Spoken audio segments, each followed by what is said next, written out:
গাইবান্ধায় যমুনায় ভাঙন প্রতিরোধে নির্মাণাধীন প্রায় ১০০ ফিট এলাকার বন্যা প্রতিরক্ষা বাঁধে ধস শুরু হয়েছে। বৃহস্পতিবার বাঁধে ধস শুরু হলে তা নিয়ে গ্রামবাসীর হইচই শুরু করে।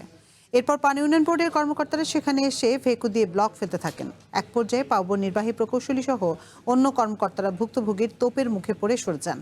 পানি উন্নয়ন বোর্ডের তথ্য অনুযায়ী গাইবান্ধার সুন্দরগঞ্জের তিস্তা, গাইবান্ধার ব্রহ্মপুত্র ও ঘাগট, ফুলছড়ি ও সাঘাটায় যমুনার বেশ কিছু পয়েন্টে শুরু হয়েছে ভাঙন।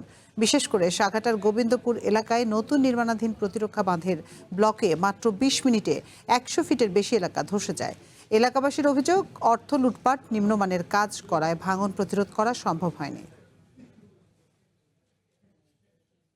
কম করছিল এবং সাপোর্টিং কম দেওয়ার কারণে এখানে তীব্র ভাঙন দেখা দিয়েছে। এখান থেকে মাটি নিয়ে যাওয়ার পিছনে বসানো হয়েছে, যে মাটিগুলো এখন নিচে ঘুরে যাওয়ার কারণে হঠাৎ করে এখানে ভাঙন ধরছে।